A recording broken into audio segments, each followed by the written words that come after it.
Aujourd'hui, le département de la Loire et Digital League vous parle de l'importance de la féminisation des métiers du numérique. Alors dans un premier temps, posons le constat. Pourquoi est-ce un sujet aussi important ? Il faut savoir qu'aujourd'hui, les femmes représentent seulement 15% du secteur numérique, alors qu'elles composent environ la moitié de la population mondiale, 49% exactement. Et de ce fait, on constate seulement 7% de startups innovantes créées ou dirigées par des femmes. Et ce qui engendre malheureusement 66% des entreprises du numérique qui démontrent ainsi un manque de candidates.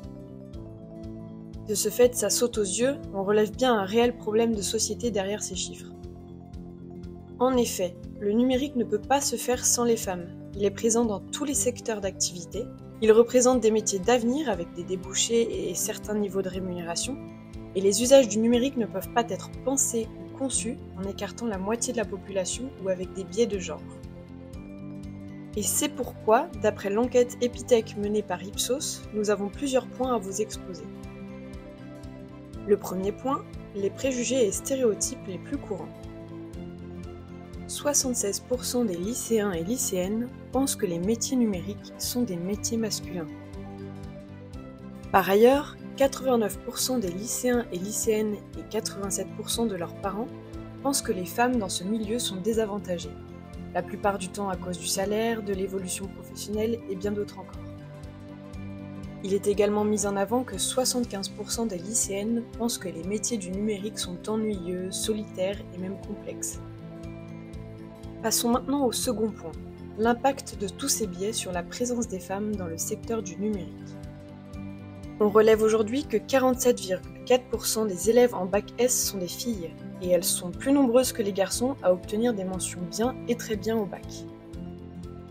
Et pourtant, seulement 37% des lycéennes veulent s'orienter dans ces filières contre 66% des lycéens. Et pour quelles raisons ? Eh bien parce qu'un préjugé persiste toujours malgré les efforts, les femmes ne s'intéressent pas au numérique. Pourtant, l'étude nous démontre tout le contraire. 54% des filles ont un intérêt pour les matières scientifiques et numériques. Le troisième point, l'impact des parents sur les choix d'orientation de leurs filles. Lorsque les lycéens et lycéennes doivent faire un choix d'orientation, ils se tournent en premier vers leurs parents pour 37%, en deuxième vers les forums et salons pour 21%, et en troisième et dernier vers les professeurs pour 17%. On relève donc seulement 33% des filles qui se sont vues conseiller ces métiers par leurs parents contre 61% des garçons. Quatrième point, les filles se jugent bien plus durement que les garçons sur leur propre niveau.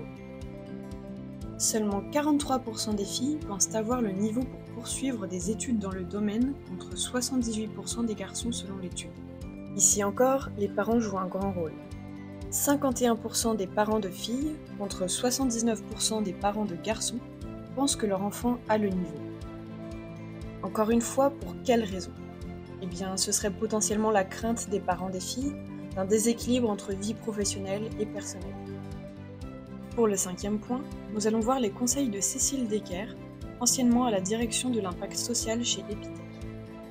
Si l'on veut pouvoir casser les codes et changer les habitudes, il est nécessaire de mettre en lumière des rôles modèles accessibles, comme les étudiantes et les professionnels. Il est également crucial de donner de la visibilité aux acteurs associatifs tels que Femmes Numérique, Elle Digital, Wi-Fi, Emma, l'association en relation avec l'école numérique Epitech, et bien d'autres encore.